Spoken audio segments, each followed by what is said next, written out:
الرحیم الحمد للہ وکفی والصلاة والسلام علی عباده الذین اصطفی اما بعد فاعوذ باللہ السمیع العلیم من الشیطان الرجیم بسم اللہ الرحمن الرحیم تدعو من ادبر وتولی وجمع فعوی ان الانسان خلق حلوعا اذا مسہ الشر جزوعا وَإِذَا مَسَّهُ الْخَيْرُ مَنُوعًا إِلَّا الْمُصَلِّينَ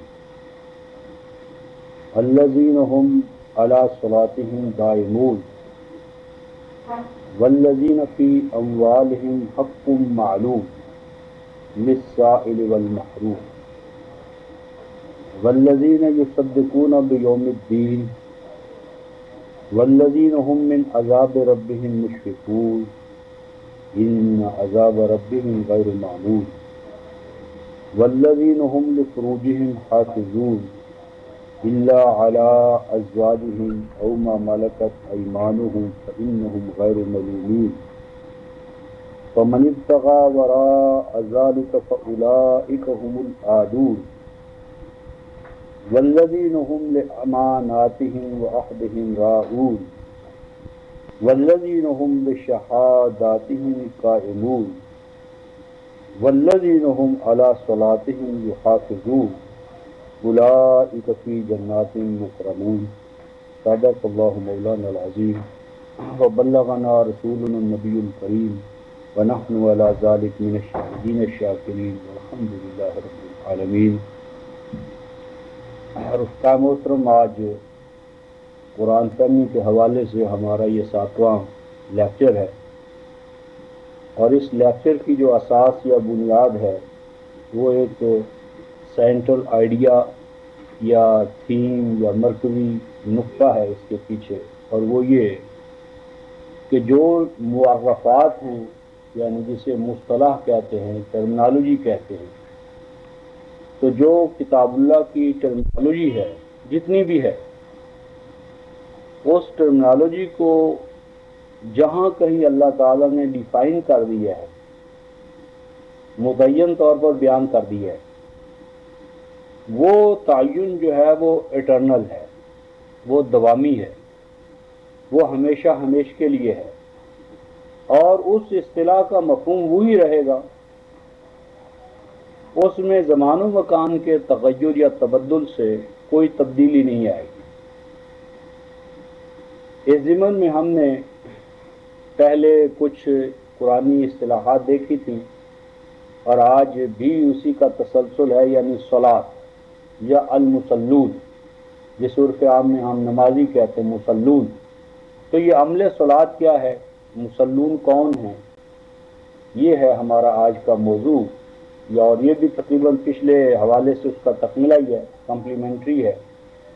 لیکن اس ضمن میں ایک وضاحت کے طور پر میں ایک مثال دیتا چلوں کہ ہمارا یہ جو کہنا ہے کہ جو چیزیں قرآن کی مصطلحات ہیں، قرآن ٹرمنالوجی ہے، اس کو ان چینجیبل قرار دیا جانا چاہیے، یعنی اس کی کوئی تبدیلی اس میں یا تغیر یہ نہیں ہونا چاہیے۔ ایک مثال جو بہت واضح ہے، سورۃ البقرہ آیت نمبر 25 اور 26 میں اللہ تعالیٰ ارشاد فرماتے ہیں کہ یضل بہ کثیرا ویہدی بہ کثیرا۔ عام ترجمہ اس کا یہ ہے کہ اللہ گمراہ کرتا ہے اس قرآن پاک کے ذریعے بہتوں کو، اور ہدایت دیتا ہے بہتوں کو۔ یعنی یہ ترجمہ کہ اللہ تعالیٰ ہی گمراہ کرتا ہے بہتروں کو، بہتوں کو، اور کس کے ذریعے گمراہ کرتا ہے، قرآن کے لیے۔ یعنی اللہ تعالیٰ نے نعوذ باللہ قرآن اس لیے نازل فرمایا کہ بہتوں کو اس کے لیے گمراہ کر دے۔ تو رفقا محترم، آپ غور فرمائیں، تدبر سوچیں ذرا، روشنی جو ہوتی ہے، روشنی وہ اس لیے کی جاتی ہے کہ لوگ کھاڑ اور کھائیوں میں گرے۔ روشنی تو کھاڑ اور کھائیوں سے نکالنے کے لیے ہے، اور قرآن جو ہے وہ نور مبین ہے، سراج منیر ہے، شمس وحاج ہے، تو نور قرآن اللہ نے اس لیے نازل کیا کہ بہتوں کو گمراہ کریں. گمراہ کرنے کے لیے نور کی کیا ضرورت تھی؟ گمراہ تو پہلے ہی آدمی ہے. تو گمراہوں کو راست پر لانا مقصود ہے، نہ کہ گمراہ قرار دینا. منطقی طور پر لاجیکلی یہ بات اللہ تعالیٰ کی ذات سے صفات سے کوئی لگا نہیں کھاتی. تو اس نے قرآن نازل کیا تاکہ گمراہ کرے. اور پھر اتنی بات نہیں، اوپر اگر آپ قرآن کھول کر دیکھیں گے سورہ البقرہ آیت نمبر 25-26 تو آگے اوپر لکھا ہوگا لا. لا لا پنکچویشن کے حوالے سے وہاں آتا ہے جہاں کہ جس طرح انگریزی میں پرنسپل کلاز ہوتی ہے اور بڑی یعنی بڑا جملہ یا بڑی ایک فریز، اور اس کے بعد سب آرڈینیٹ کلازز آتی ہیں، وہ اس کو ڈیفائن کرتی ہیں، تشریح کرتی ہیں، کبھی ٹائم بتانے کے لیے، کبھی اسپیس بتانے کے لیے، کبھی کاز بتانے کے لیے، کبھی ایفیکٹ بتانے کے لیے. تو یہ جو سب آرڈینیٹ کلازز ہوتی ہیں یہ ماقبل پرنسپل کلاس سے جڑی ہوئی ہوتی ہے. تو قرآن حکیم میں یہ آپ کو اس طرح ملے گا کہ اوپر لکھا ہوگا لا. لا اس کا معنی ہے کہ یہ جو پرنسپل کلاس یہاں سے شروع ہوئی ہے ابھی اس کے ساتھ ملحقہ اور فریزز کلازز آ رہی ہیں، اور تاکہ وہ کلازز ختم نہ ہو جائیں تم بات کو ختم نہ کرو. ابھی یہ گویا ایکسپلینیٹری یعنی ایک تشریحی اور توضیحی بات آگے چل رہی ہے، وہ جب ختم ہو جائے گی تو اس کے بعد تم فل سٹاپ ڈالنا، اس کے بعد تم توقف کرنا یا وقفہ کرنا. تو اوپر تو لکھا ہوا ہے لا، اور ہم نے کیا کیا؟ قرآن کو ہی بند کر دیا. اور بند کرنے کے بعد اب آگے کھڑے ہو گئے اور کہا بھی قرآن کو کیا پڑھنا؟ تو قرآن تو خود کہتا ہے کہ بہتوں کو یہ گمراہ قرار دیتا ہے، گمراہ کرتا ہے. تو اس قرآن کو پڑھ کر کہیں ہم گمراہ ہی نہ ہو جائیں. اور پاکستان کی ایک بہت نامور شخصیت، نام نہیں لیتا، اس نے اخباروں میں بڑے زبردست طریقے سے یعنی ڈیبیٹ کی ہے کہ جی میں تو قرآن پڑھتا ہی نہیں. کیوں؟ تو قرآن میں تو لکھا ہوا ہے کہ یہ قرآن گمراہ کرتا ہے، تو نعوذ باللہ کہیں میں گمراہ ہی نہ ہو جاؤں. تو یہ جو ظلم ہے رفقا محترم، یہ اس لیے کہ آگے لا جو لکھا ہوا تو اس کو آگے نہیں چلایا. وَمَا يُضِلُّ بِهِ إِلَّا الْفَاسِقِينَ، فرمایا کہ اللہ گمراہ کرتا نہیں. یضلو کا معنی گمراہ قرار دینا، باب افعال ہے، نسبت الی الماخذ یا وجدان جسے کہتے ہیں یہ اس کا خاصہ ہے. نہیں گمراہ قرار دیتا لا آپ نے اس قرآن کے ذریعے مگر کن کو؟ فاسقین کو. اچھا اب یہ فاسقین کون ہوتے ہیں؟ ہمارے ہاں تو فاسقین کس کو کہتے ہیں کہ جی جو داڑھی نہ مڑاتا ہو وہ فاسق، جو پاجامہ ٹخنوں سے نیچے رکھتا ہو وہ فاسق، بازار میں اگر کوئی کھانا کھا لے وہ فاسق، اور ہر فرقے کی نظر میں دوسرا فرقہ فاسق. تب اللہ تعالیٰ ہی سے ہم پوچھتے ہیں کہ وہ فاسق کن کو قرار دیتا ہے. تو یہاں بھی وَمَا يُضِلُّ بِهِ آگے إِلَّا الْفَاسِقِينَ، اور فاسقین کے اوپر پھر لا لکھا ہوگا. لا اب یہ الفاسقین، ال جو ہے وہ عربی زبان میں قرآن پاک میں انگلش میں جو دی ہوتا ہے، دی ڈیفینٹ آرٹیکل، وہ ڈیفینٹ آرٹیکل کا کام عربوں کے ہاں قرآن حکیم میں کس سے لیا جاتا ہے؟ ال سے. ال یعنی یہاں پرٹیکولر الفاسقین کوئی خاص مخصوص طبقہ ہے، گروہ ہے، جماعت ہے جس کو اللہ الفاسق قرار دیتا ہے. یعنی فاسق اب لغات عرب کا مسئلہ نہیں ہے. قرآن فہمی کے لیے ہمیں لغات عرب کی خاص چھاننے کی ضرورت نہیں ہے. اللہ تعالیٰ نے اپنی لغات کو جو لازم تھی ہمارے لیے اسے اللہ نے اپنے قرآن میں محفوظ کر دی ہے. الفاسقین کون ہیں؟ اللہ فرماتے ہیں کون ہے فاسقین میری نظر میں؟ الذین ینقضون عہد اللہ من بعد میثاقہ وَيَقْطَعُونَ مَا أَمَرَ اللَّهُ بِهِ أَن يُوصَلَ وَيُفْسِدُونَ فِي الْأَرْضِ أُولَٰئِكَ هُمُ الْخَاسِرُونَ. الفاسقین کون ہیں؟ فرمایا فاسق وہ ہیں جو ٹکڑے ٹکڑے کر دیتے ہیں، توڑ دیتے ہیں. کیا توڑتے ہیں؟ اس عہد کو جو انہوں نے اللہ تعالیٰ کے ساتھ باندھا ہوتا ہے. فاسق کی پہلی پہچان کیا ہے؟ کہ اللہ تعالیٰ کے ساتھ جو انہوں نے عہد کیا ہوتا ہے اس کو توڑ دینا، فاسق کی پہلی علامت اللہ کے ساتھ کیے گئے عہد و پیمان کو توڑنا۔ نمبر 2، وَيَقْطَعُونَ مَا أَمَرَ اللَّهُ بِهِ أَن يُوصَلَ، جن چیزوں کو اللہ تعالیٰ نے جوڑا جوڑا بنایا ہے، جوڑ کی حالت میں رکھا ہے، ایک دوسرے کے ساتھ باہم موصول کیا ہے، مربوط کیا ہے، وہ جو چیزیں کتاب اللہ کی نظر میں، رحمان کی نظر میں جڑی ہوئی ہیں، جوڑا جوڑا ہیں، ایک دوسرے کے لیے کمپلیمنٹری ہیں، تو فاسق قوم کی دوسری پہچان یہ ہے کہ وہ ان چیزوں کو باہم توڑ دیتے ہیں، الگ تھلگ کر دیتے ہیں، ان کے اندر جو ایک لازمی تعلق ہے اس تعلق کو منقطع کر دیتے ہیں، یہ دوسری پہچان۔ اور تیسری پہچان کیا فرمائی؟ وَيُفْسِدُونَ فِي الْأَرْضِ، اور وہ زمین میں فساد برپا کرتے ہیں۔ آگے انجام بتایا، اولئک هم الخاسرون، یہ ہیں انجام کار ناکام و نامراد ہونے والے۔ اب یہاں پر فاسقوں کو اللہ تعالیٰ نے اس حوالے سے بیان فرمایا کہ عہد و پیمان کو توڑنے والے، موصول چیزوں کو توڑنے والے، زمین میں فساد برپا کرنے والے۔ اب یہ کون سا عہد ہے رفقا محترم جو ایمان والوں نے باندھا تھا ان کو توڑا؟ اس عہد کو توڑا کیا ہے؟ سورۃ التوبہ آیت 111، ان اللہ اشتری من المؤمنین انفسهم واموالهم بان لهم الجنہ، فرمایا کہ مومن تو بنتا ہی نہیں تاکہ وہ اللہ کے ساتھ ایک عہد نہ کرے۔ عہد کیا وہ کرے گا؟ عہد یہ کرے گا کہ جان اس کی نہیں، مال اس کا نہیں، جان و مال سے دستبردار ہونا تاکہ اس نتیجے میں اسے جنت حاصل ہو، یہ ہے عہد۔ فاسق قوم کی پہچان کیا ہوئی؟ کہ جنت تو لینا چاہتی ہے لیکن جان و مال نہیں دینا چاہتی، جان و مال کی آپ مالک بن گئی ہے قارون کی طرح، سمجھتی ہے کہ یہ تو میری استعداد سے، صلاحیتوں سے، میری ایگزرشن سے، میری جدوجہد سے یہ مال مجھے ملا ہے، لہٰذا اس میں کسی اور کا کیا حق ہے؟ جان میری ہے، مال میرا ہے، میں جس میں جیسے چاہوں تصرف کروں۔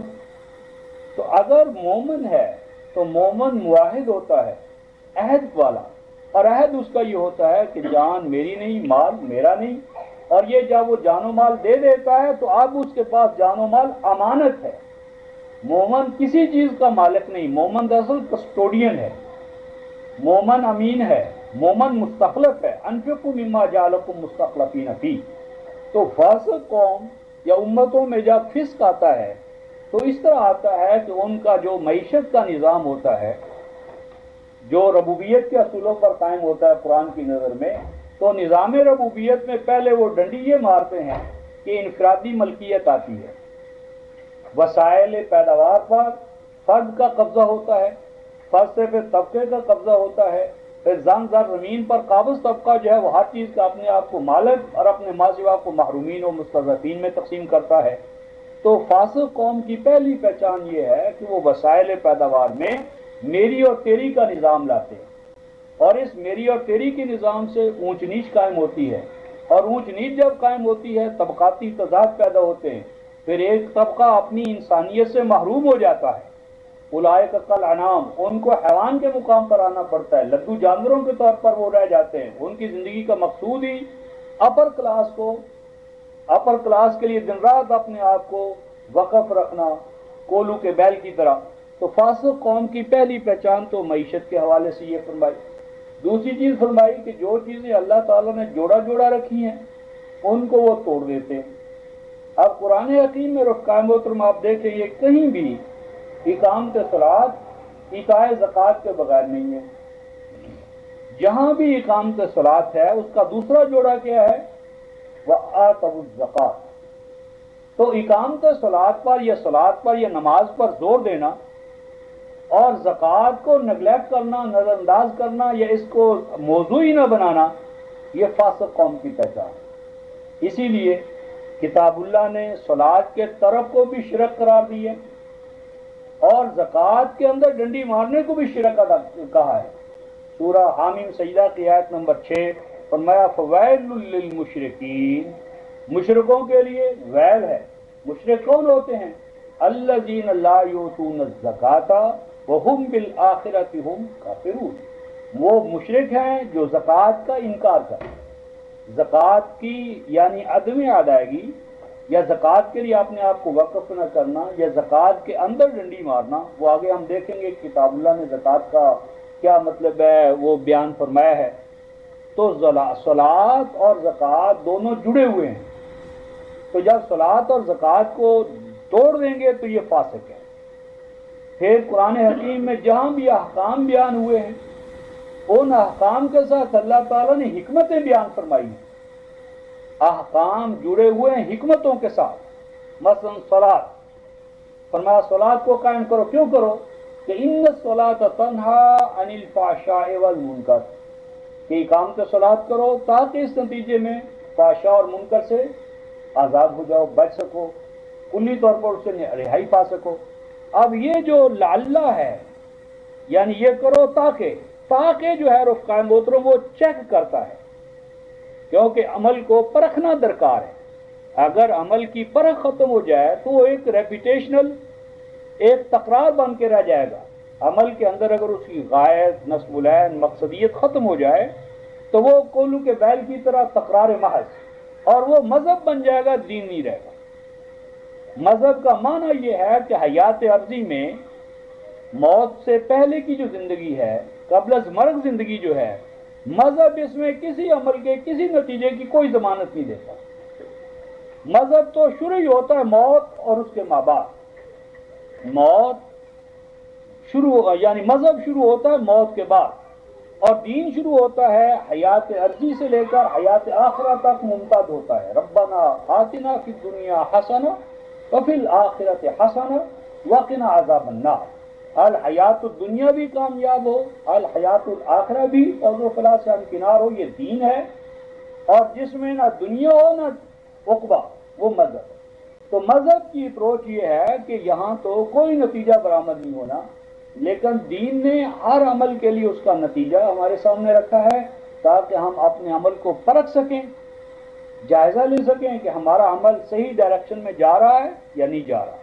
تو جتنے بھی احکام ہیں رفقائے محترم ان کو مربوط کر دیا حکمتوں کے ساتھ، اعمال افعال کو مربوط کر دیا نتائج و ثمرات کے ساتھ، تاکہ نتیجہ ثمرہ آؤٹ پٹ وہ ہر حال میں ہمارے سامنے رہا، ہم اپنے عمل کا محاسبہ کرتے رہیں، جائزہ لیتے رہیں۔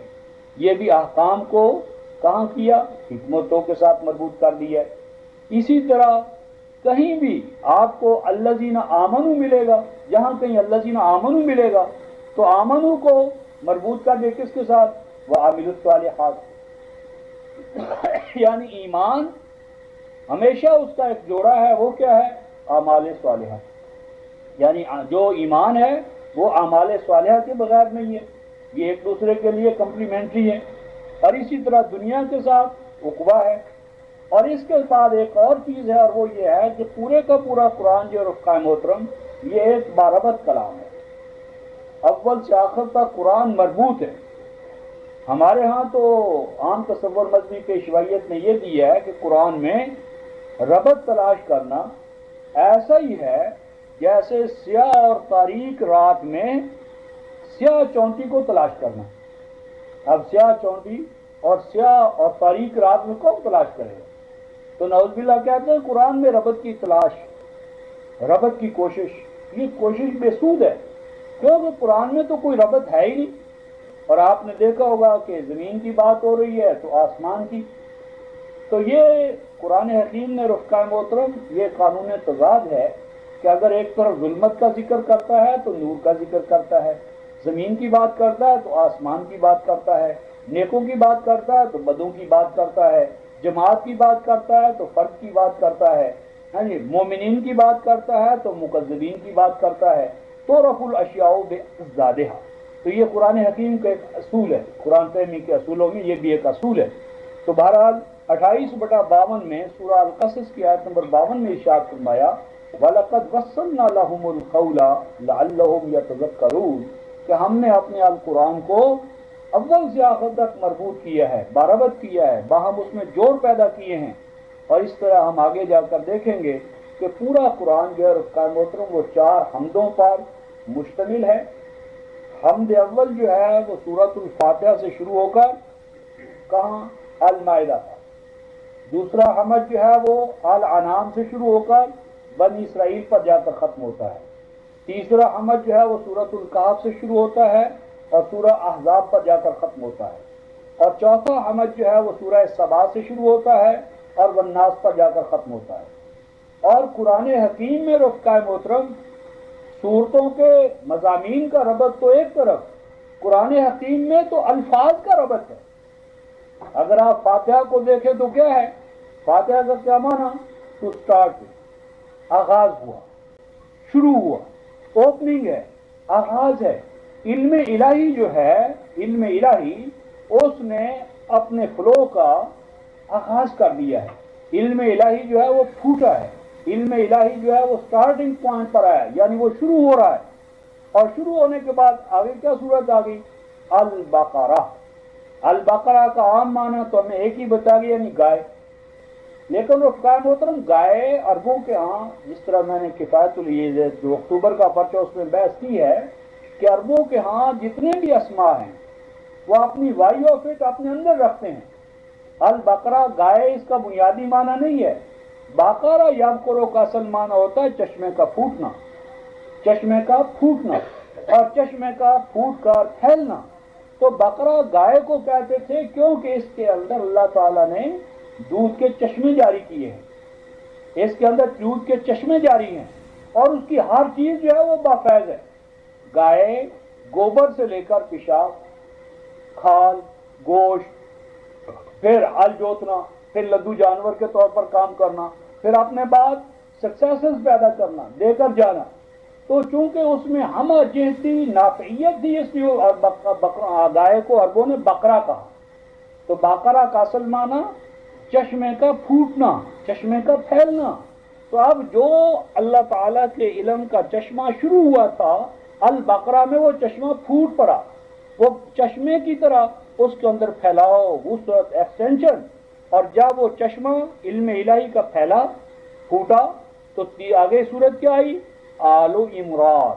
آل Imran a family of the Imran عام معنی ہے، لیکن اعلیٰ یا اولو کا اصل معنی رفقائے محترم ہوتا ہے ٹو ریزلٹڈ ان، یعنی کسی چیز کے اندر نتیجے کا برآمد ہونا، کسی چیز کا نتیجے کے طور پر ظہور پذیر ہونا، کسی چیز کا نتیجے کے طور پر برآمد ہونا.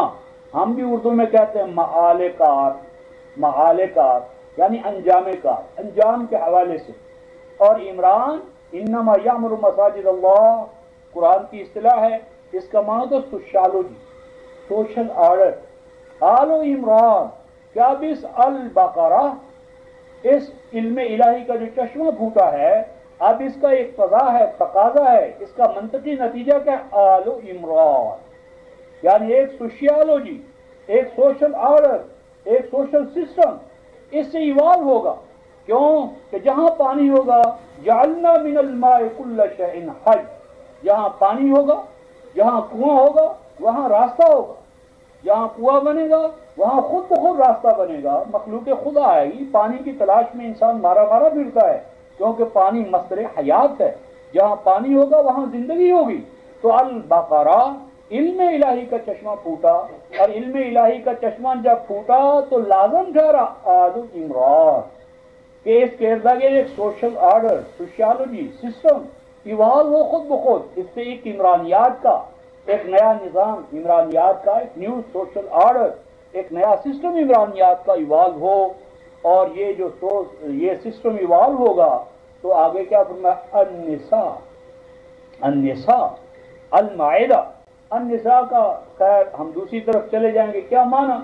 کہ ناسیہ ینسا، وہ عورت اس لیے کہ بھولتی ہے. عجیب انسان کی سوچ ہے کہ انسان ایک طرف تو اس پہ سازش. خیر تو میری مراد یہ تھی رفقائے محترم کہ یہ قرآن جو ہے اس کے سور کے اندر، صورتوں کے اندر لفظی ربط ہے، لفظی ایک سسٹمیٹیکلی ایک تھاٹ ہے، سسٹمیٹیکلی اس کے اندر وجہ تسمیہ ہے.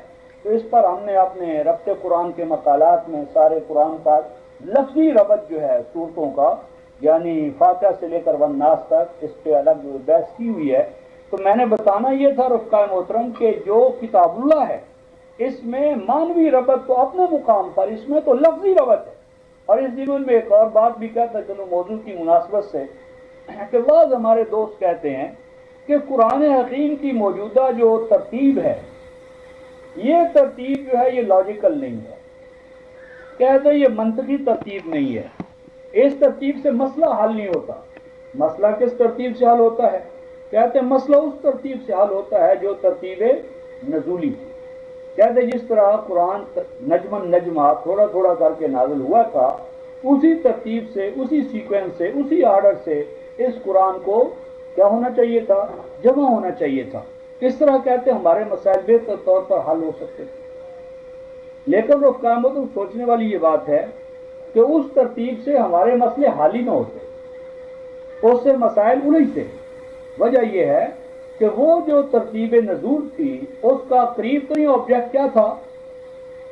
بنو اسماعیل کو، یعنی المشرکین کو، مکہ، جزیرہ عرب اور اس کے گرد و نواح میں جو مشرکین تھے یعنی بنو اسماعیل کو، اولاً بنو اسماعیل کو توحید کی معرفت عطا کر کے نظام توحید کا علم بردار بنا کر اقوام عالم میں ان کے ذریعے روشنی اور نور کا کام لیا جائے۔ اب وہ بنو اسماعیل جو اوپوننٹ تھے، جن کو کنکر کرنے کے لیے پہلا مسئلہ تھا، وہ بنو اسماعیل تو سارے کے سارے موحدین بن گئے، وہ تو مومن ہو گئے، وہ تو سارے کے سارے دائرہ اسلام میں داخل ہو گئے۔ اب اگر اس ترتیب سے یہ قرآن جمع ہوتا تو جو موضوع تھا، مسئلہ تھا، آبجیکٹ تھا، وہ تو نظروں سے غائب ہوتا۔ موجودہ جو ترتیب ہے رخ کا، اس میں ہمارا پہلا ہی مسئلہ کن سے پڑے گا؟ یہود سے، نصارہ سے۔ البقرہ اور آل عمران، النساء اور المائدہ، اس میں آپ کو دوست اور دشمن کی پہچان ملے گی۔ آپ کو پتہ چلے گا کہ آپ نے کن سے، کون وہ آپ کی اپوزیشن کرے گا، کہاں تک کرے گا، ری ایکشن کیا ہوگا اس دعوت کا، کس طرح کے ری ایکشنز ہوں گے، ہر ری ایکشن کو آپ نے ڈیل کیسے کرنا ہے، کفر کو کیسے ڈیل کرنا ہے، نفاق کو کیسے ڈیل کرنا ہے، ایمان والوں کے ساتھ آپ کا رویہ کیا ہوگا۔ تو دعوت کے مقابلے میں رد عمل، ہر رد عمل کی نفسیات، اور اس رد عمل کی نفسیات کو اس طرح ڈیل کرنا کہ کنٹرول آپ کے ہاتھ میں رہے، سچویشن آپ کے اوپر مسلط نہ ہو جائے بلکہ آپ سچویشن پر مسلط رہیں۔ تو اس حوالے سے جو ہمارا انٹرنیشنل پروگرام تھا، اس پروگرام میں جس فریق کی طرف سے اپوزیشن ہونی تھی، جس دجال اکبر کے ساتھ ایمان والوں کا مقابلہ ہونا تھا، اور وہ آج بھی وہ زندہ حقیقت ہے، وہ یہود و نصارہ ہیں۔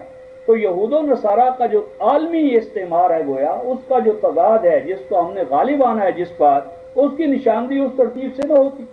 اور پھر آپ دیکھیں اس ترتیب کو، اگر آپ البقرہ کی آیت نمبر 23-24 لیں تو قرآن کیا کہتا ہے؟ فاتو بصورت من مثلی، فاتو بصورت من مثلی۔ کتنی صورتوں کا مطالبہ کیا گیا؟ ایک کا۔ کیوں؟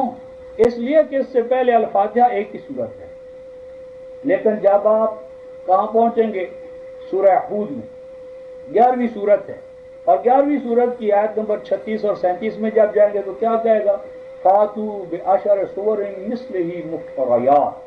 تو وہاں پر آپ سے 11ویں صورت میں 10 کا مطالبہ کیا، یعنی گویا کہ پہلے 10 صورتیں اس سے موجود ہیں، اور پھر صورتوں کے اندر یعنی یہ جو صورتوں کے گروپ ہیں یعنی حوامد اربع ہیں، تو ہر حمد اس کا موضوع کیا ہے اور اس کا ثبوت کیا ہے کہ 4 ہی حمد ہیں، اور فاتحہ کس طرح کشجرۃ طیبہ اصلھا ثابت وفرعها فی السماء۔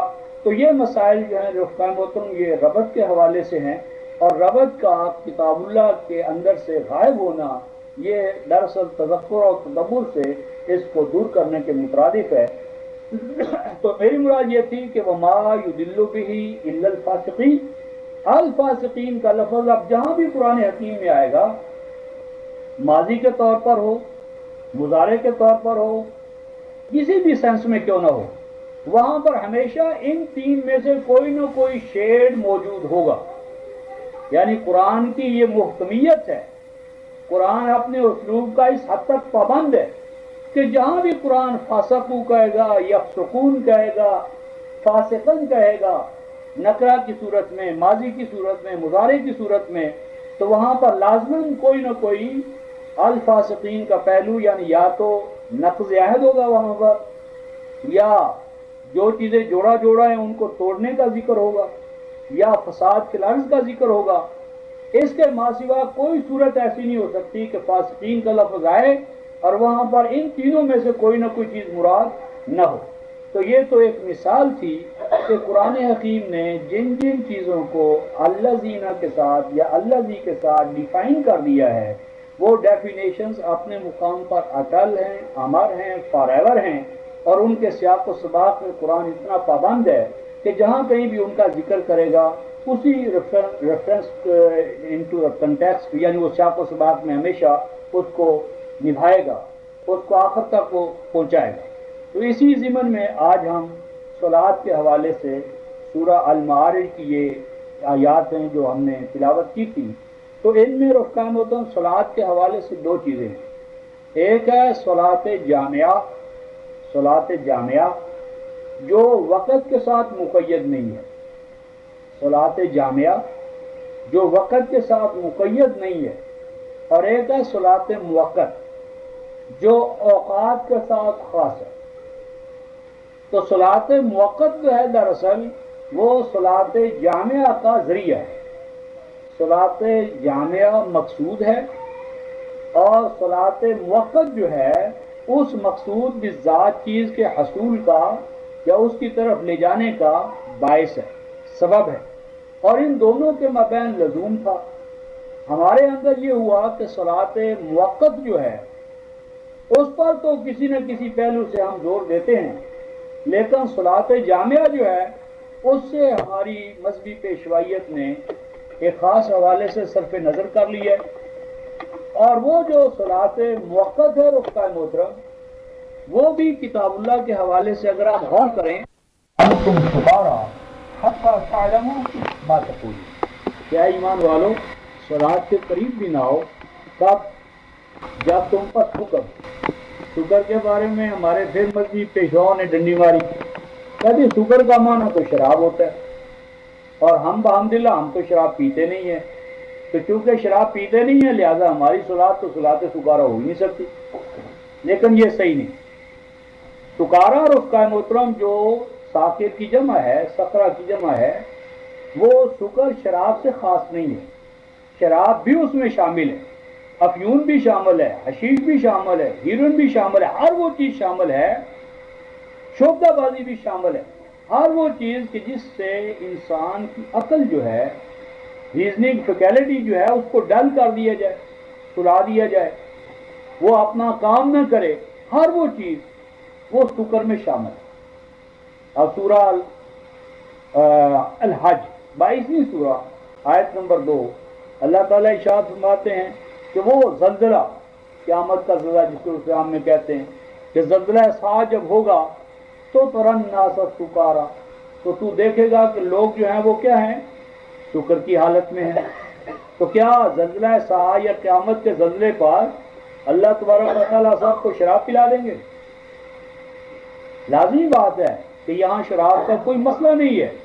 مسئلہ کیا ہے؟ تو جس طرح کے ایک زلزلے سے، بھونچال سے، ایک ایسے حادثے سے انسان کیا مدہوش سا ہو جاتا ہے، حواس باختہ ہو جاتا ہے، اس کی عقل جو ہے وہ اس وقت کام نہیں کر رہی ہوتی، تو وہ مدہوشی کا عالم، بے ہوشی کا عالم، بعد حواسی کا عالم، یعنی جس میں انسان کی عقل جو ہے، اس کی ادراکی صلاحیتیں جو ہیں وہ کسی وجہ سے کٹ آف ہو جائیں، اس حالت کو قرآن سکر کہتا ہے۔ اور یہیں پر 4:43 میں ارشاد فرمایا حتی تعلموا ما تقولون، کہ سکر وہ حالت ہوتی ہے کہ جس میں کہنے والا نہ جانتا ہو کہ وہ کیا کہہ رہا ہے، یہ سکر، کہ کہنے والا نہ جانتا ہو کہ وہ کیا کہہ رہا ہے۔ اور یہی وجہ ہے رفقائے محترم کہ آج ہمیں صلاۃ کے اندر نمازیوں سے پوچھیں کہ وہ جب نماز پڑھنے کے لیے کھڑے ہوتے ہیں تو دنیا جہان کے خیال آتے ہیں، بھولی بسری باتیں یاد آتی ہیں، گم شدہ چیزیں جو ہیں۔ ایک لطیفہ ہے، کہتے ہیں کسی کی کوئی چیز گم ہو گئی، اس نے اپنے پیر صاحب سے کہا جی وہ فلاں چیز میری گم ہو گئی ہے، پتہ نہیں چل رہا کہاں چلی گئی۔ انہوں نے کہا کوئی بات نہیں، نماز پڑھنا شروع کر دو۔ وہ جب نماز اس نے شروع کی تو فوراً وہ نماز توڑ کر آ گیا، کہنے لگا کیا ہوا بھائی؟ کہا جی وہ تو اسی وقت چیز مل گئی تھی، یعنی گم شدہ چیزوں کو حاصل کرنے کے لیے بھی نماز۔ اور یہ بھی نماز کہ ایک ہمارے بلوچ ساتھی یا دوست یا کوئی آدمی نماز پڑھنے کے لیے چلا گیا اور اتفاق ایسا ہوا کہ اس کی ڈاچی جو تھی جسے ناکا کہتے ہیں اونی جو ہے وہ مر گئی، تو اگلے دن اس نے بند کر دی نماز پڑھنی، میں تو نہیں جاتا۔ انہوں نے کہا جی کیا ہوا؟ کہتا نماز سے ساڑیاں ڈاچیاں مار دی، نماز کیا پڑھنی؟ تو ایک دن اس کی بوتی یعنی ڈاچی کی بیٹی بچی چھوٹی سی اوپر نیچے اوپر ہو رہی تھی، تو بلوچ سے کیا کہتا ہے، کہتا ہے او اچنا نچنا بند کر دے، تو میرے ایک سجدے کی بھی مار نہیں ہے، تو ایک سجدے جہاں جھل سے، یعنی وہ جو تیری ماں تھی وہ تو ایک ٹائم کی نماز اس نے برداشت نہیں کی، ایک نماز پڑھی تو بیڑا پار تے تو کی ہے ایویں بہت ہی اتنا نہ کر، ایک سجدے کی مار نہیں ہے۔ تو یہ جو صلاۃ کا تصور تھا کہ صلاۃ مارتی ہے، صلاۃ گم شدہ چیزوں کو حاصل کرنے کا ایک ذریعہ ہے، یا صلاۃ ایک میکینیکل پروسیس ہے۔ قرآن کہتا ہے فویل للمصلین، فویل للمصلین، سورہ المعون، ہلاکت اور تباہی کن کے لیے؟ للمصلین، صلاۃ ادا کرنے والوں کے لیے۔ ہونا تو یوں چاہیے تھا فویل للذین لا یصلون، ہلاکت اور تباہی ان کے لیے جو عمل صلاۃ نہیں کرتے۔ لا یصلون قرآن نہیں کہتا، فویل للمصلین، ہلاکت اور تباہی کن کے لیے؟ مصلین کے لیے۔ اور دوسرا نقطہ غور طلب یہ کہ مصلین اس میں فاعل ہے، اور اس میں فاعل کہاں آتا ہے؟ جب دوام استمرار کوئی چیز ہیبٹ بن جائے، عادت بن جائے، پختہ ہو جائے، راسخ ہو جائے، تو وہاں پر یہ ہم استعمال کرتے اس میں فاعل، یعنی بڑے پختہ نمازی ہیں، پختہ طور پر عادت بھی ہو چکی ہے ان کو، یعنی پختگی اور رسوخ ہے صلاۃ کا ان کی ذوات کے اندر، لیکن اس کے باوجود کیا قرآن کہتا ہے؟ فرمایا ہلاکت ہے عمل صلاۃ کرنے والوں کے لیے۔ کون ہے یہ جن کے لیے ہلاکت ہے، تباہی ہے، بربادی ہے؟ فرمایا کہ یہ وہ لوگ ہیں الذین هم عن صلاتهم ساہون، جن کو 40 سال 50 سال نمازیں پڑھتے ہو گئے، لیکن 50 منٹ کے لیے بھی انہوں نے تنہائی میں غور نہیں کیا کہ یہ عمل صلاۃ کیوں؟ یہ صلاۃ کوئی اللہ کا مسئلہ نہیں ہے رفقا محترم، نہ حج اللہ کا مسئلہ ہے، نہ زکوٰۃ اللہ کا مسئلہ ہے۔ یہ جتنے بھی احکام اور اعمال ہیں یہ انسان کی اپنی ذات کے لیے ہیں، اس کی اپنی نشو و نما کے لیے ہیں، اس کے اپنی شرف و بالیدگی کے لیے ہیں، اللہ کا کوئی مسئلہ نہیں ہے۔ خدا دار انتظار حمد مانے محمد چشم بر راہ سنانے، تو یہ تو تمام چیزیں ہمارے حوالے سے ہیں۔ تو فرمایا کہ یہ وہ لوگ ہیں کہ جنہیں صلاۃ کا جو نصب العین ہے، مقصود ہے، اس سے غافل ہیں، دوسری طرف جا رہے ہیں، صلاۃ کو پوجا پاٹ بنا کر اللہ کا مسئلہ بنا دیا۔ اور آگے فرمایا الذین هم یراؤون، یہ وہ لوگ ہیں کہ جن کی صلاۃ اپیئرنس کے حوالے سے اپیرنٹلی ایسا نظر آتا ہے کہ یہ عمل صلاۃ کر رہے ہیں، لیکن فرمایا کہ یہ عمل صلاۃ سے غافل ہے۔ اور آگے فرمایا وَيَمْنَعُونَ الْمَاعُونَ، کہ جن چیزوں کو رواں چشموں کی طرح رواں دواں ہونا چاہیے تھا، انسانیت اور امت مسلمہ فیضیاب ہوتی، ان ساری انہیں بند باندھ دی ہے، اور ان کو میری اور تیری کے اندر الجھا کر اپنے لیے عیاشیوں کا محلات کا سلسلہ ہے، اور الناس کے لیے اپنے بھائیوں کے لیے جھونپڑا جو ہے وہ بھی دینے کے روادار نہیں۔ یمنعون الماعون، تو یہ جو حوالہ تھا رفقا محترم کی یہاں پر سورہ المعارج میں ہمارے سامنے جو آتا ہے، اس میں قرآن کہتا ہے کہ جہنم میں، یعنی جو جہنمی ہیں قرآن کی اصطلاح میں، تو وہ کون ہیں؟ ان کے لیے ایک وصف فرمایا کہ یہ ہے کہ انسان جو ہے، یعنی جب انسان قرآنی تربیت سے، فکر و فلسفہ سے الگ ہوتا ہے تو اس کا حال کیا ہوتا ہے؟ جامع فأوعى، انسان وسائل پیداوار کو جمع کرتا ہے اپنی ذات کے لیے، فأوعى، اور ان پر گریں لگاتا چلا جاتا ہے، بند پر بند باندھتا چلا جاتا ہے، اپنی ذات کے لیے خاص کرتا ہے، اپنے بیٹوں کے لیے، اپنے قبیلے کے لیے، اپنی قوم کے لیے، اور دوسروں کو محروم کرتا ہے۔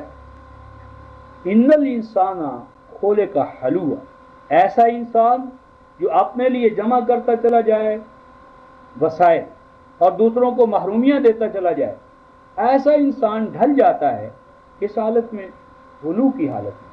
غلو کی حالت کیا ہوتی ہے؟ فرمایا اذا مسہ الشر جزوعا، جب کوئی ناکامی ہوتی ہے، قحط آتا ہے، وبا آتی ہے، تو اس کی ذمہ داری دوسروں پر ڈالتا ہے، دوسروں کو اس کا ذمہ دار گردانتا ہے۔ وَإِذَا مَسَّهُ الْخَيْرُ مَنُوعًا، اور جب کوئی کامیابی ہوتی ہے، پرافٹ ہوتا ہے، نفع ہوتا ہے، خوشحالی ہوتی ہے، تو اس کو اپنی ذات کے لیے خاص کر لیتا ہے۔ إِلَّا الْمُصَلِّينَ، إِلَّا الْمُصَلِّينَ، مگر مسلین ایسا نہیں کرتے، مسلین ایسا نہیں ہوتے۔ اب اندازہ فرمایا کہ ماقبل تعلق کس کا ہے؟ معیشت کا۔ معیشت کا ایک خاص سیٹ اپ جو ہے اس کو بیان فرمایا ہے، اور وہ سیٹ اپ کیا ہے؟ سرمایہ دارانہ، جسے آج کی اسلام میں کہتے ہیں کہ وسائل پیداوار کو ایک طبقے کے ساتھ خاص کرنا اور باقی سب کو، مستضعفین کو، محرومین کو الگ تھلگ کرنا، محروم کرنا، اور کامیابیاں اپنے لیے اور ناکامی اور نامرادیاں الناس دوسروں کے لیے۔ یہ بیان کرنے کے بعد قرآن کہتا ہے الا المصلین، مگر مسلین ایسا نہیں کرتے۔ اب مسلین کون ہوتے ہیں رفقا محترم؟ الذین الذین الذین، یہ 14 آیتیں جو بعد میں آ رہی ہیں یہ ڈیفائن کرتی ہیں کہ یہ ہے مسلی، یہ ہے مسلی، یہ ہے مسلی۔ تو ان اگر ہم پہلوؤں کو جمع کر لیں تو اس کا جو آؤٹ پٹ ہے وہ کیا ہے؟ وہ ہے صلاۃ، وہ ہے اقامت صلاۃ۔ تو جہاں پر صلاۃ اوقات کی پابندی کے بغیر ہو، اوقات کی پابندی نہ ہو، صلاۃ دائمہ، صلاۃ دائمہ قرآن کی اصطلاح میں علی صلاۃ دائمون، تو صلاۃ دائم اما وقتی صلاۃ جو وقت کی قید سے آزاد ہے، وقت کی قید سے مافوق ہے، وہ صلاۃ ہے دراصل اقامت دین کا مترادف۔ اقامت دین اور اقامت صلاۃ، صلاۃ دائمہ، یہ ایک ہی حقیقت کے دو پہلو، یعنی الدین کل کا کل جو ہے وہ زندگی کے تمام شعبوں پر نافذ ہو، جاری ہو، پوری کی پوری زندگی ندخلوا فی السلم کافہ، کل کی کل زندگی پر اللہ تعالیٰ کا قانون، اقدار وحی غالب آ جائیں، نافذ کر دی جائیں۔ اقامت صلاۃ اور اقامت دین جب صلاۃ جامعہ کے طور پر، صلاۃ دائمہ کے طور پر ہو تو یہ ایک ہی حقیقت کے دو پہلو ہیں۔ اس حوالے سے ہم دیکھتے ہیں رفقا محترم سورہ الحج 22ویں سورہ ہے، 22ویں سورہ کی آیت نمبر 41 میں اللہ تعالیٰ ارشاد فرماتے ہیں الذین ان مکناہم فی الارض اقاموا الصلاۃ وآتوا الزکاۃ وامروا بالمعروف ونہوا عن المنکر وللہ عاقبۃ الامور۔ ہمارے ہاں جو مذہب کی صلاۃ ہے رفقا، مذہب کی صلاۃ وہ تو ہندوستان میں بھی بڑے شد و مت سے کی جا رہی ہے، بلکہ پاکستان سے زیادہ، پاکستان سے بڑھ کر مسجدیں آج بھی وہاں آباد ہیں، مسجدیں ہم سے زیادہ وہاں بھری ہوئی ہیں نمازیوں سے۔ یعنی غلامی میں کسی قوم نے کسی غلام قوم کو نماز سے نہیں روکا، انگریزوں کے ہم ماتحت رہے، نماز سے نہیں روکا، اور اب ہندوستان میں مسلمان بھی کہہ رہا ہے ہندو کا غلام ہے، ماتحت ہے یا اقلیت ہے اس معنی میں، تو بھی انہوں نے نماز سے نہیں روکا۔ یعنی نماز سے کوئی حاکم قوم محکوم کو نہیں روکتی، اور نہ ہی اس اقامت و صلاۃ کے لیے تمکن فی الحال کوئی ہمارا مسئلہ ہے کہ صلاۃ ادا کرنے کے لیے لازم ہے کہ ہم آزاد ہوں۔ آزادی کا، ساورنٹی کا، خود مختاری کا صلاۃ سے کوئی تعلق نہیں رہا، لیکن قرآن یہ کہتا ہے رفقا محترم سورہ الحج آیت نمبر 41 الذین ان مکناہم فی الارض، فرمایا ایمان والے وہ لوگ ہیں، اہل ایمان وہ ہیں کہ جب انہیں ہم تمکن فی الارض عطا کریں گے، تمکن فی الارض عطا کریں گے تو کیا کریں گے؟ اقام الصلاۃ، الصلاۃ کو قائم کریں گے، وآتوا الزکاۃ، اور زکوٰۃ دیں گے، اور امر کو امر کے ذریعے منکر سے روکیں گے، اور جو یعنی معروف ہے اس کو امر کے ذریعے نافذ کریں گے۔ اب یہاں 22/41 میں اقامت صلاۃ کے لیے تمکن فی الحال کو بھی شرط قرار دیا۔ اور دوسرا غور طلب نقطہ یہ کہ ہمارے ہاں تو کہتے ہیں اسلامی حکومت آئے گی تو کیا کرے گی؟ زکوٰۃ لیا کرے گی. زکوٰۃ لینا، زکوٰۃ لینا ہمارے ہاں اسلامی حکومت کی پہچان ہے. اور قرآن کہتا ہے اسلامی حکومت بنتی ہی تب ہے وہ جب زکوٰۃ دے. جو حکومت زکوٰۃ دینا نہیں جانتی قرآن کی روح سے وہ مومن ہے ہی نہیں. مومن ریاست، مسلم ریاست وہ ہے جو زکوٰۃ دینے کی پابند ہو. معنی یہ ہے کہ وہاں پر رہنے والا کوئی بھی سٹیزن، کوئی بھی شہری، کوئی بھی رعیت کا فرد جو ہے وہ بنیادی حقوق میں، جن میں سب سے پہلے روٹی کا حق ہے، مکان کا حق ہے، لباس کا حق ہے. اور ہمارے ہاں غالباً رائے صاحب بتا سکیں گے کہ جو فنڈامنٹل رائٹس ہیں ہمارے قانون کی روح سے، اس میں کہیں روٹی کا حق بھی ہے یا نہیں ہے؟ روٹی کا، مکان کا، لباس کا، یہ کوئی حق نہیں ہے. بنیادی حقوق میں یہ شامل نہیں ہے. بولنے کا حق، بولنے کا حق ہونا چاہیے، رائٹ آف اسپیچ. بھئی بولے گا کب؟ جب اس کا پیٹ ہی خالی ہے، اس کے تن ڈھانپنے کے لیے کوئی اس کے پاس نہیں ہے، سر چھپانے کے لیے اس کے پاس نہیں ہے، تو کیا اس کو حق دیا جی؟ کہ اسپیکنگ، بولنے کا حق ہونا چاہیے.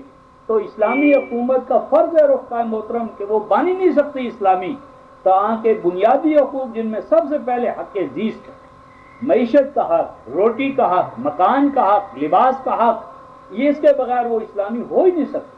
اسلامی حکومت کی پہچان الذین مکناہم فی الارض اقاموا الصلاۃ وآتوا الزکاۃ. زکوٰۃ دینا اس کا فرض ہے. اور زکوٰۃ دے گی کیسے؟ اس کے لیے اس کا سسٹم تو ہوگا، اکنامک سسٹم تھے، ان کو ہم اگلے دروس میں دیکھیں گے. تو کہنا یہ تھا کہ اقامت صلاۃ کے لیے قرآن نے تمکن فی الارض جو ہے اس کو بھی ایک شرط کے طور پر بیان کیا ہے. اور اس کے ساتھ ایک دوسری بات کیا ہے؟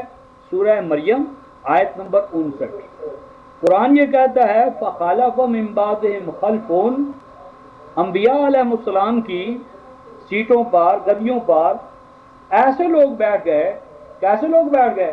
اضاعوا الصلاۃ، جنہوں نے الصلاۃ کو ضائع کر دیا، ایک طرف رکھ دیا. اور الصلاۃ کی جگہ پر نے کیا کیا؟ وَاتَّبَعُوا الشَّهَوَاتِ، اپنی اپنی پسند و ناپسند کو دین میں صلاۃ کے مقام پر رکھ لیا. فَسَوْفَ يَلْقَوْنَ غَيًّا، فرمایا کہ وہ صلاۃ کی اقامت کا دعوے بھی کرتے ہیں، ناکام و نامراد بھی ہو رہے ہیں. یوں سمجھیے رفقائے محترم آج ہمارے ہاں مسئلے اس بات پر الگ الگ ہو گئی کہ جی ہم نے تو رفع یدین کرنا ہے، دوسرا کہتا ہے میں نے رفع یدین نہیں کرنا، ایک کہتا ہے میں نے تو آمین بالجار اونچی کہنی ہے، دوسرا کہتا ہے نہیں میں نے تو خفیہ کہنی ہے. رفقائے محترم آمین اونچی کہی جائے تو، نیچی کہی جائے تو، رفع یدین کیا جائے تو، نہ کیا جائے تو، میں رفع یدین کرنے والوں کے فتاویٰ دکھا سکتا ہوں جس میں وہ خود کہتے ہیں من لم یرفع یدیہ عند کل تکبیرۃ فصلاۃہ صحیحہ، کہ اگر کوئی رفع یدین نہ بھی کرے تو نماز اس کی ہو جاتی ہے، صلاۃ اس کی ہو جاتی ہے. تو جب صلاۃ رفع یدین کے ساتھ بھی ہے، عدم رفع یدین کے ساتھ بھی ہے، آمین بالجہر کے ساتھ بھی صلاۃ ہے، آمین بالجہر کے بغیر بھی صلاۃ ہے، تو مسئلہ الگ کیوں ہو گئی؟ اس بنیاد پر فرقہ کیسے ہو گئے؟ تو فرمایا فلما نسوا ما ذکروا بہ، کہ غایت صلاۃ ختم ہو گئی، مقصود صلاۃ زیر بحث نہ رہا. جس طرح مسیح علیہ السلام کے معجزات زیر بحث رہ گئے، موسیٰ علیہ السلام کے معجزات زیر بحث رہ گئے، لڑائیاں ہو رہی ہیں، لیکن یہ کوئی بحث ہی نہیں کرتا کہ موسیٰ کا مشن کیا تھا، مسیح علیہ السلام کا مشن کیا تھا، ان کی بعثت کیا تھی، اس بعثت کے ساتھ ہمارا تعلق کیا ہے. اور اس حوالے سے رفقا ضمنی طور پر کرتا چلوں کہ تازہ پرچہ جو ہمارا آ گیا ہے اس میں مولانا عبید اللہ سندھی علیہ رحمہ کا ایک مقالہ تھا جو 1914 میں کہ پنڈی میں مسلم ایجوکیشنل کانفرنس ہوئی تھی مسلم ملک کے ماتحت یا صدارت میں. تو اس میں مولانا نے ایک مقالہ پیش کیا تھا قرآن کو کیسے پڑھا جائے، قرآن کو کیسے پڑھا جائے، قرآن کے غلط طریقے کیا ہیں پڑھنے کے، صحیح طریقے کیا ہیں، اور صحیح طریقوں میں صحیح طریقہ کیا ہے. اور وہ ایک مستند عالم دین ہے، مسلم ہے، روایات کے منکر نہیں ہے. تو انہوں نے مسلم بہی روایات سے کتاب اللہ کو جو سمجھنے کا میتھڈ ہمارے سامنے رکھا ہے، تو ہم نے یہ چاہا کہ امت کے سامنے، لوگوں کے سامنے، دوستوں کے سامنے اس کو پیش کیا جائے. تو وہ منوان پورے کا پورا مقالہ جو ہے وہ ہم نے تازہ پرچے میں چھاپ دیا ہے. اس پہ ایک تھوڑی سی تقدیم میں نے لکھی ہے اور ایک ہمارے محترم دوست ڈاکٹر الطاف جاوید صاحب جو مولانا سندھی علیہ رحمہ کے شاگرد ہیں، انہوں نے بھی اس پر ایک تھوڑا سا نوٹ لکھا ہے پیش لفظ کے طور پر، تو وہ بھی اس میں ہے. تو یہ اس حوالے سے کہ یعنی وہ بڑا اہم ہے، تو آپ دوست بھی اس کو لیں، دوسروں تک بھی پہنچائیں. اور ایسا ہوا ہے کہ وکلاء تک، ججز تک اور ہمارے طلباء علماء ہر فرد تک اس کا پہنچانا انتہائی فائدہ بخش رہے گا.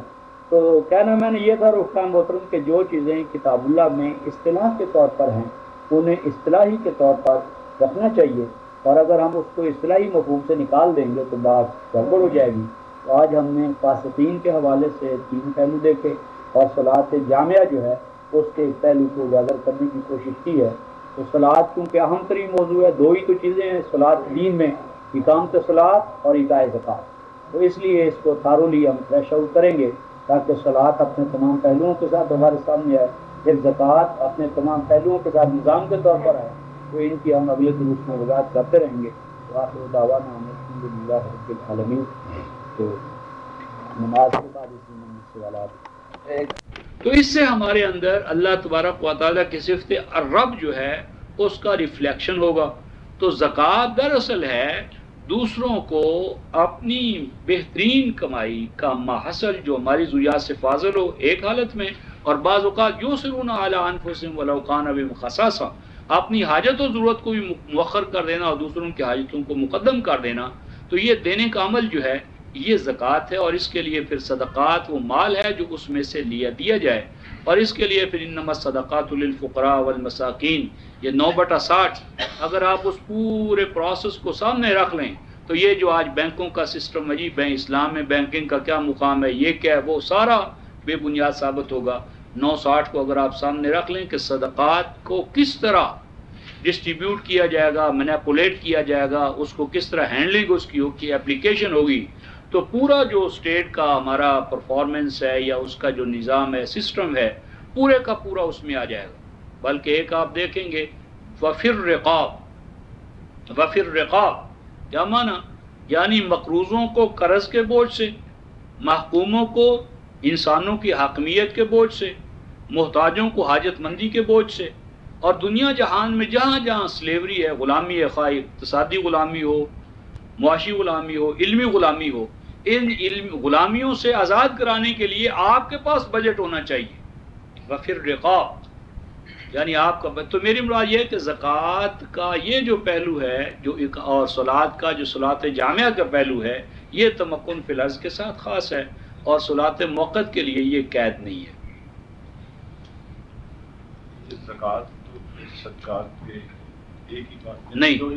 نہیں، صلاۃ اور زکوٰۃ میں یہ فرق ہے کہ زکوٰۃ از آئیڈیل، زکوٰۃ تو نصب العین ہے، زکوٰۃ کی حیثیت نصب العینی ہے، وہ تو نصب العین ہے، اور صدقہ اس کا ذریعہ ہے. صدقات مینز ہیں، صدقات ذرائع ہیں، صدقات سبل ہیں، اور زکوٰۃ نصب العین ہے.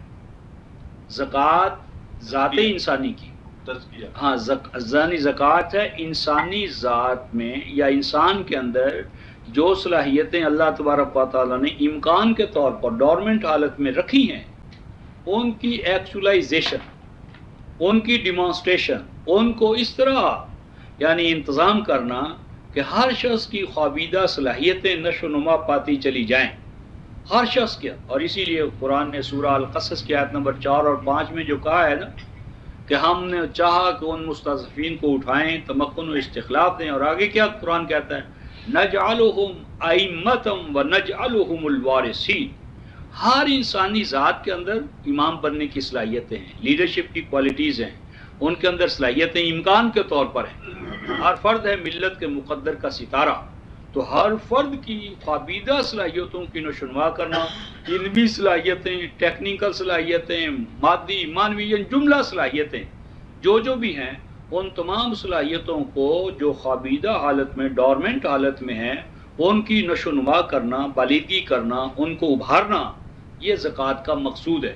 تو زکوٰۃ تو ہماجیت نصب العین ہے، اس میں تعلیم بھی شامل ہے، ہنر بھی شامل ہے، کسب بھی شامل ہے، یعنی ہمہ پہلو.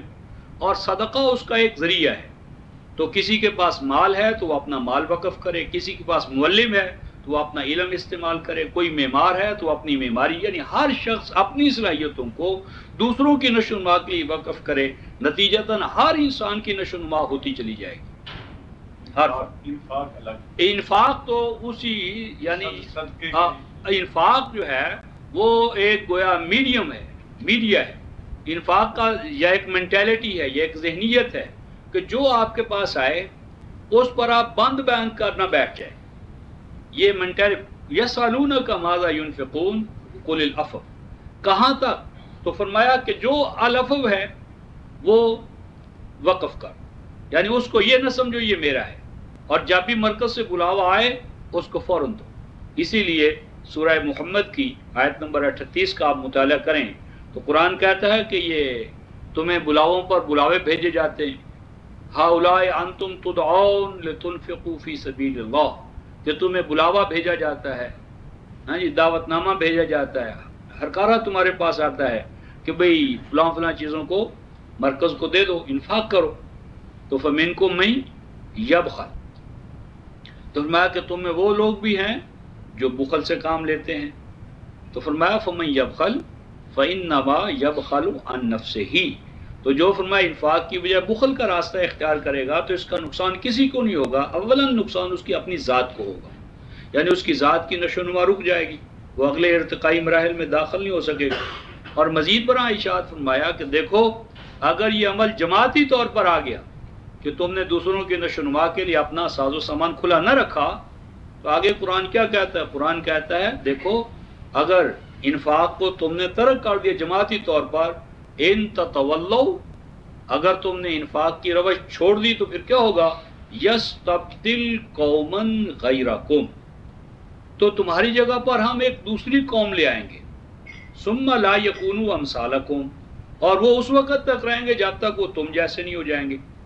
تو پورے قرآن میں رفقاء محترم دو ہی مقامات ہیں جہاں پر لا آف سکسیشن جو ہے، استبدال اقوام کا قانون بیان فرمایا گیا ہے۔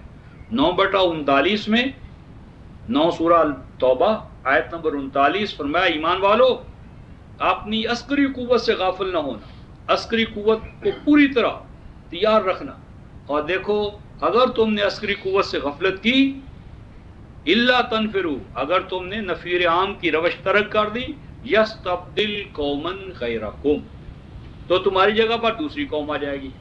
یعنی ایک تو عسکری قوت سے غفلت، اور یہاں پر 47/38 میں معاشی انفاق، اور انفاق کیا ہے؟ دوسروں کا اکنامک ڈیڈ لاک جو ہے وہ پیدا نہ ہو، کہیں بھی اکنامک ڈیڈ لاک کسی فرد کی زندگی میں نہ ہو، جس کو فرمایا لن تنالوا البر حتی تنفقوا مما تحبون، یعنی سیکولرزم نے، سرمایہ داریت نے کیا کیا ہے کہ انفاق کو یعنی معیشت کو اخلاق کے ساتھ نہیں جوڑا، معیشت الگ ہے اخلاق الگ ہے۔ قرآن کہتا ہے اخلاقی فضیلت اور معاشی جدوجہد یہ دونوں ایک دوسرے کے ساتھ لازم و ملزوم ہیں۔ جب ہم دوسروں کا اکنامک ڈیڈ لاک دور کریں گے تو اس میں مورل ورچو ہمیں حاصل ہوگی، یعنی اخلاقی فضیلت اور دوسروں کے معاشی تعطل کو توڑنا، دور کرنا، ان دونوں کو لزوم کے طور پر قرآن بیان کرتا ہے۔ تم ابرار بن ہی نہیں سکتے تاکہ تم انفاق نہ کرو، اور وہ بھی مما تحبون، تمہاری پسندیدہ چیزیں۔ اور اس ضمن میں آج رفقائے صبح ہم ایک مقام دیکھ رہے تھے، سورہ توبہ اور آیت نمبر 24، 9/38 39 اور 47/38، اور اس کے ساتھ ایک مقام ہے رفقائے محترم، یہ سورہ توبہ آیت نمبر 24، ترجمہ کرتے ہوئے ڈرتا ہوں کہ اس میں جو اللہ تعالیٰ نے بیان فرمایا کہ فرمایا کل ان کانا آباؤکم و ابناؤکم، یہ تھی وہ مدینے میں جو سیرت سازی ہوئی ہے نا، اور جس وجہ سے وہ انقلاب آیا ہے، اور آج جو ہم رکاوٹوں میں مبتلا ہیں، آج ہمارا مسئلہ حل کیوں نہیں ہو رہا، اور والذین معہ کا کیوں حل ہو گیا تھا، اور جب تک وہی مینٹیلٹی یا نفسیات ہمارے اندر پیدا نہیں ہوگی ہم بھی ایک قدم آگے نہیں بڑھ سکتے۔ قرآن نے یہ کمال یا حضور کی تربیت سے یہ مسئلہ حل ہوا تھا۔ قرآن نے کہا کل ان کان آباؤکم، قرآن کہتا ہے کہ اپنے سامنے ایک ترازو کھڑی کر لو، ترازو، اور ترازو کے دو پلڑے ہیں، دو پلڑوں میں ہم ایک ایک چیز تمہیں ڈالنے کے لیے کہیں گے، اور پھر ہم تم سے سوال کریں گے، پوچھیں گے بتاؤ کون سا پلڑا جھکا ہوا ہے۔ قرآن کہتا ہے ایک پلڑے میں کیا رکھو، کل، ان کو کہو ان کان آباؤکم، ان کو کہو کہ ایک پلڑے میں اپنے ماں باپ کو رکھ دیں۔